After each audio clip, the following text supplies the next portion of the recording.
Hello everyone. Welcome again to the channel. Um, if you're new here and you like the following video, feel free to like and subscribe, leave a comment if you enjoyed. But I just wanted to kind of talk in this video about kind of the beauty of nano tanks and one reason why I enjoy them so much. Most of my tanks are nano. I have 75 and a 20, but then I have 4 nano tanks, and you know, they have their own benefits, and 75-gallon tank and nano tanks, you know, they have their own benefits and disadvantages. But a couple reasons why I enjoy nano tanks is because you can have a lot of them in a small amount of space, and it's kind of obvious that is the case. But you know, if you're limited on space, there are a whole variety of tank sizes and nano fish, very unique, interesting behaviors that can go almost any size tank. And if you have a really small tank, like say a 1 or 2 gallon, you know, a variety of shrimp can go in those tanks, and they're really enjoyable. Not to mention, you know, it's like have plenty of plants to help create more interest in the scape. So this is a 3-gallon tank. It's like, I think it's like a foot long this way and like 9 inches high and maybe like 7 inches front to back. And there are 3 different Rotala species and different kinds of Anubias and some hair grass and a nice piece of wood and some lava rock.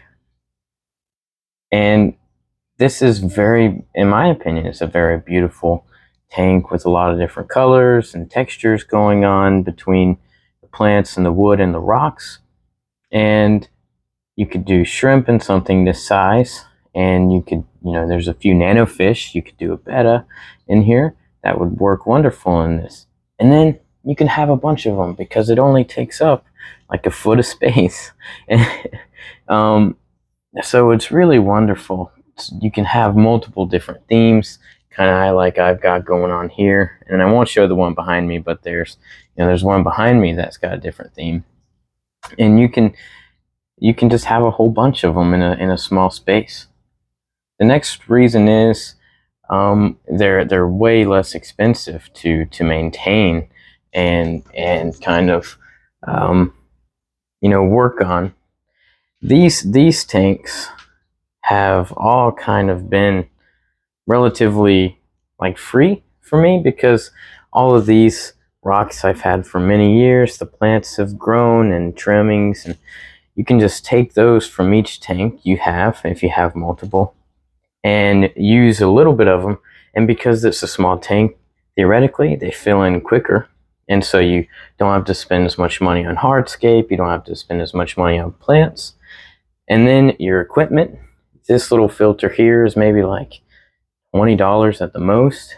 This light, same thing. Now there are different degrees, like this is a $60 light, and this twin star here is also like an $80 light, something like that.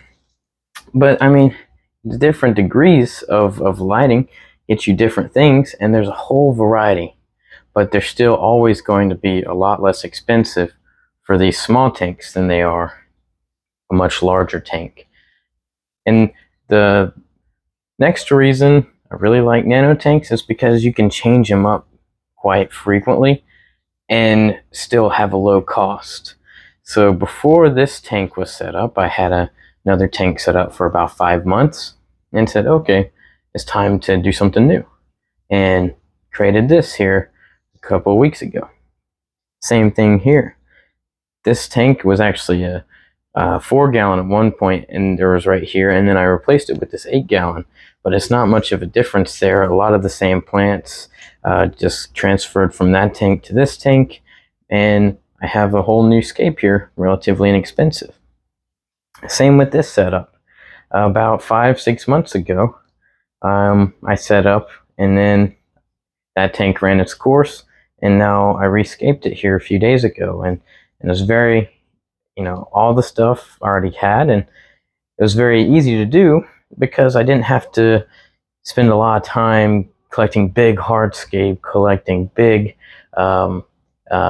plans and mapping out something in a big dojo like aquascaping dojo. Instead, just throw it all together, and I take my time with it. It's very enjoyable to aquascape, but you can aquascape more with the small tanks because you don't have as much going on. All of these things are, really, really easy to maintain.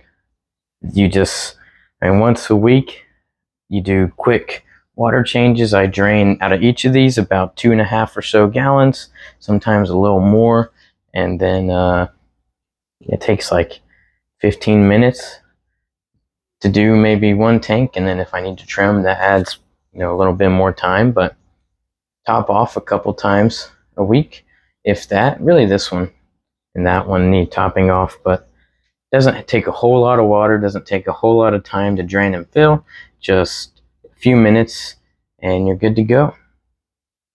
Very easy to maintain. If there is a con about nano tanks, is I wouldn't recommend them a whole lot for beginners most of the time. At least in my experience, beginners want to do, sorry about that. My experience, beginners want to do a lot of fish. They want to do as much hardscape, and it's not live plants most of the time. They just want like plastic plants and like other decorations rather than rocks and wood and plants, like live plants. And they want to do a whole bunch in there. And so nano tanks take a bit more to balance than, like a larger tank. And so a lot of times I recommend starting out with like a 20 gallon if you've got the budget and space for it. You can do several different species of fish. It balances out quite easily, and you don't necessarily, it is preferred, but you don't necessarily have to do like live plants in there for a beginner and have it be quite unbalanced. But other than that, intermediate fish keepers or even, advanced fish keepers enjoy these nano tanks. So anyway, that's just a quick video. Thank you all for watching. Have a great rest of your day. Bye-bye.